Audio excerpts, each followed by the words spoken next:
વહુ, તારી નણંદ માટે 25 લાખની લોન લઈ લે. મારે તેને નવા મોડલની કાર આપવી છે. તું તો સારી એવી નોકરી કરે છે, તને તો લોન આરામથી મળી જશે. સુમતીજી જ્યારે વૈશાલીને આવું બોલ્યા, ત્યારે વૈશાલીને જોરદાર ઝટકો લાગ્યો. તે કહેવા લાગી, બાપુજી, આટલી મોટી લોન હું નહીં લઉં.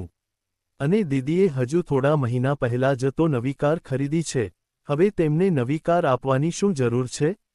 સાસુ કહેવા લાગ્યા, તેના પણ કંઈક શોખ હોય ને. તારી તો એક જ નણંદ છે, શું તેના શોખ પૂરા કરવા એ તારી ફરજ નથી? વૈશાલીએ ઊંડો શ્વાસ લીધો અને શાંત પણ મક્કમ અવાજે બોલી, બાપુજી, દીદીને જો કંઈ જોઈતું હોય તો તે પોતાની જવાબદારી પર લે. હું કોઈના માટે આટલી મોટી લોન નહીં લઉં. આ સાંભળતા જ સુમતીજીનો ચહેરો ગુસ્સાથી લાલ થઈ ગયો. તે ઊંચા અવાજે બોલ્યા, વાહ વહુ, આવતાની સાથે જ રંગ બતાવવા લાગી. નણંદ માટે આટલું પણ ના કરી શકે? આખરે આ ઘર પણ તો તારું જ છે ને. વૈશાલીએ સંયમ જાળવી રાખ્યો. તે બોલી, ઘર મારું છે એટલે જ તો વિચારીને નિર્ણય લેવા માંગુ છું. આટલી મોટી લોનનો બોજ વર્ષો સુધી રહે છે. જો કાલે કોઈ મુશ્કેલી આવી તો તેને ચૂકવવાની જવાબદારી પણ મારી જ હશે. ત્યાં જ વૈશાલીનો પતિ રોહિત આવી ગયો. તેણે માહોલ તણાવભર્યો જોયો તો પૂછ્યું, શું વાત છે મમ્મી? તમે બંને કેમ દલીલ કરી રહ્યા છો? સુમતીજી તરત બોલ્યા, તારી પત્નીને તેની નણંદની ખુશી સાથે કોઈ લેવાદેવા નથી. મેં તો ફક્ત એટલું જ કહ્યું કે તે 25 લાખની લોન લઈને નણંદને કાર અપાવે, પણ આને તો પોતાના પૈસા વહાલા છે. રોહિતે આશ્ચર્યથી વૈશાલી તરફ જોયું. વૈશાલીએ શાંત અવાજે પૂરી વાત જણાવી. રોહિત થોડી ક્ષણ ચૂપ રહ્યો, પછી બોલ્યો, મમ્મી, આ બહુ મોટી રકમ છે. કોઈના પર આટલો બોજ નાખવો ઠીક નથી.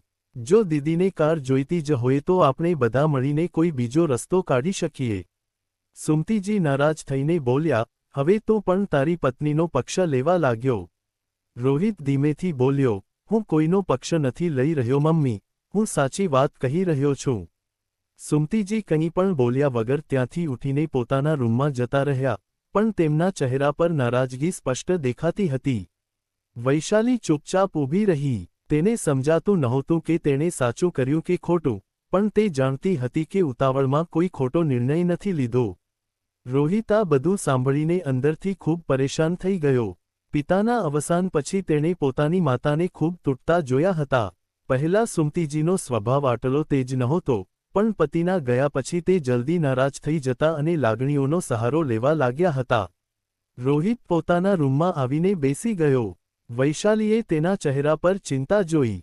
તે ધીમેથી તેની પાસે આવીને બોલી, તમે પરેશાન ન થાઓ. મેં જે કહ્યું તે વિચારીને કહ્યું છે. રોહિત ધીમા અવાજે બોલ્યો, મને ખબર છે વૈશાલી, તું ખોટી નથી. પણ મમ્મીને સમજાવવા બહુ મુશ્કેલ છે. પપ્પાના ગયા પછી તે દરેક વાત દિલ પર લઈ લે છે. તેમને લાગે છે કે જો તેમની વાત ના માનવામાં આવે તો કોઈ તેમની ઇજ્જત નથી કરતું. વૈશાલીએ નરમ અવાજે કહ્યું, હું બાપુજીનું સન્માન કરું છું, પણ આટલો મોટો નિર્ણય માત્ર લાગણીમાં આવીને ના લઈ શકાય. ઘરની જવાબદારીઓ પણ આપણે જ સંભાળવાની છે. રોહિતે માથું નમાવ્યું અને બોલ્યો, મમ્મી અવારનવાર મને પપ્પાના સોગંદ આપીને પોતાની વાત મનાવી લે છે. તે કહે છે કે જો તારા પપ્પા હોત તો પોતાની દીકરીની ખુશી માટે કંઈ પણ કરી દેત. મને સમજાતું નથી કે હું શું કરું. આ દરમિયાન સુમતીજી રૂમની બહાર ઊભા રહીને તેમની વાતો સાંભળી રહ્યા હતા. તેમની આંખોમાં આંસુ આવી ગયા. તે અંદર આવતા બોલ્યા, ઠીક છે રોહિત, હવે હું તમને લોકોને કંઈ નહીં કહું. આમ પણ હવે આ ઘરમાં મારી વાતની કોઈ કિંમત નથી રહી. આ કહીને તે રડતા રડતા પોતાના રૂમ તરફ ચાલ્યા ગયા.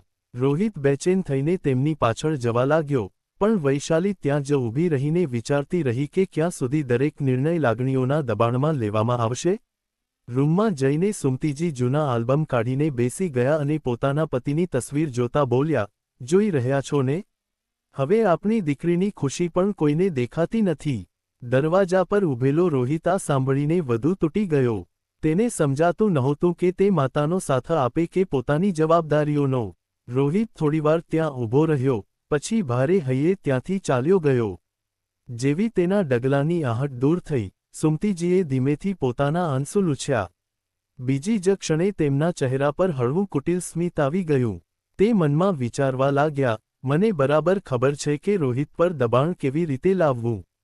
તે પોતાની માતાને દુઃખી જોઈ શકતો નથી, બસ થોડી લાગણીઓ બતાવવી પડે છે, પછી તે પોતે જ મારી દરેક વાત માની લે છે. સુમતીજીએ ફરીથી આલ્બમ બંધ કરીને સાઈડમાં મૂકી દીધું અને આરામથી પલંગ પર બેસી ગયા. તે વિચારવા લાગ્યા કે હવે આગળ શું કરવું જેથી રોહિત પોતે જ વૈશાલીને લોન લેવા માટે મનાવી લે. બીજી તરફ રોહિત બાલ્કનીમાં ઊભો રહીને મોડે સુધી વિચારતો રહ્યો. તેના મનમાં માતાની તકલીફ અને પત્નીની જવાબદારીઓ બંને એકસાથે ઘૂમી રહ્યા હતા. વૈશાલી પણ ચૂપચાપ દૂર ઊભી રહીને તેને જોઈ રહી હતી.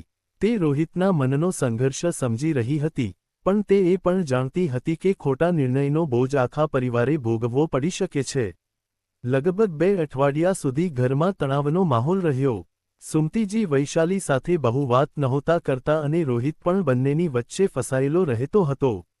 ત્યારે જ એક દિવસ અચાનક ગામડેથી સુમતીજીના સાસુ એટલે કે વૈશાલીના દાદી સાસુ ભાનુમતીજી ઘરે આવી પહોંચ્યા. દરવાજાની ઘંટેડી વાગી તો વૈશાલીએ જઈને દરવાજો ખોલ્યો.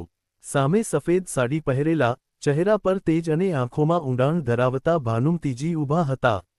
વૈશાલીએ તરત જ ઝૂકીને તેમના પગે લાગી અને બોલી, દાદી સાસુમા, તમે અચાનક, તમે આવવાના સમાચાર પણ ન આપ્યા. ભાનુમતીજીએ તેના માથા પર હાથ ફેરવતા કહ્યું, બેટા, પોતાના ઘરે આવવા માટે પણ શું હવે સમાચાર આપવા પડશે? એટલામાં સુમતીજી બહાર આવ્યા. જેવી તેમની નજર ભાનુમતીજી પર પડી, તેમના ચહેરાનો રંગ ઉડી ગયો. તે ગભરાઈને બોલ્યા, અમ્માજી, તમે અચાનક કેવી રીતે આવી ગયા? ભાનુમતીજીએ ગંભીર નજરે સુમતીજીને જોયા અને બોલ્યા, કેમ? મારા આવવાથી કોઈ પરેશાની થઈ ગઈ કે શું? કેટલાય દિવસથી મન ગભરાતું હતું, વિચાર્યું કે જઈને જોઉં ઘરમાં બધું ઠીક તો છે ને? સુમતીજી જબરદસ્તી હસતા બોલ્યા, ના અમ્માજી, એવી કોઈ વાત નથી. તમે અંદર આવો. ભાનુમતીજી ધીમે ધીમે અંદર આવ્યા. તેમની તેજ નજર આખા ઘરનો માહોલ જાણે વાંચી રહી હતી. તેમણે અનુભવી લીધું હતું કે ઘરમાં કંઈક ઠીક નથી ચાલી રહ્યું. રોહિત ઓફિસથી આવ્યો તો દાદીને જોઈને ખુશ થઈ ગયો. ભાનુમતીજીની અનુભવી આંખો બધું સમજી ગઈ, પણ તેમણે તે સમયે કંઈ ન કહ્યું. બીજી તરફ સુમતીજી અંદરથી ગભરાયેલા હતા. તેમને ખબર હતી કે ભાનુમતીજી બહુ કડક સ્વભાવના છે. તેમને ડર હતો કે ક્યાંક ભાનુમતીજી વૈશાલી સાથે એકલામાં વાત કરીને ઘરની સત્યતા ના જાણી લે. ભાનુમતીજીએ ધીમેથી અવાજ આપ્યો, વૈશાલી બેટા, જરા મારી પાસે બેસતો, તારી સાથે કંઈક વાત કરવી છે. આ સાંભળતા જ સુમતીજીના હૃદયના ધબકારા વધી ગયા. ભાનુમતીજીએ વૈશાલીને પોતાની પાસે બેસાડી અને ગંભીર અવાજે બોલ્યા, હું એક જરૂરી વાત કરવા આવી છું.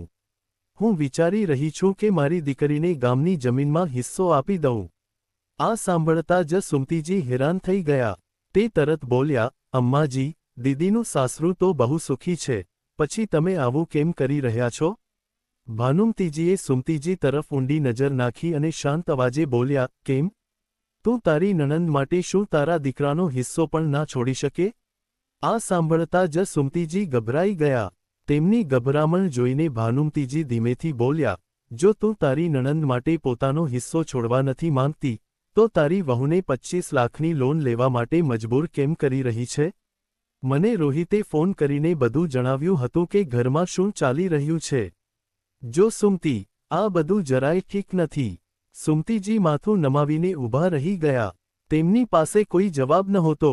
પહેલીવાર તેમને અહેસાસ થયો કે જે દબાણથી તે વહુને ઝુકાવવા માંગતા હતા, એ જ દબાણ જ્યારે પોતાના પર આવ્યું તો તેમને કેટલું ખોટું લાગ્યું. થોડી ક્ષણ સુધી રૂમમાં શાંતિ છવાયેલી રહી.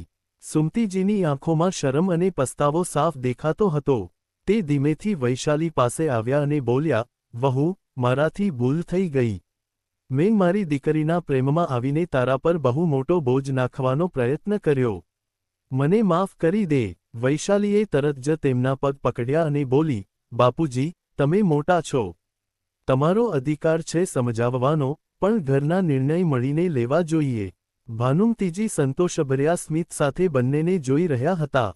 રોહિત પણ આ જોઈને ભાવુક થઈ ગયો. સુમતીજીએ તે જ સમયે નક્કી કરી લીધું કે હવે તે ક્યારેય કોઈ સંબંધને લાગણીઓના દબાણથી નહીં ચલાવે, પણ સમજદારી અને ન્યાય સાથે પરિવારને જોડી રાખશે. ધીમે ધીમે ઘરનો માહોલ ફરીથી ખુશીઓથી ભરાઈ ગયો. બોધ સંબંધો પ્રેમ અને સમજણથી મજબૂત થાય છે, દબાણ અને સ્વાર્થથી નહીં.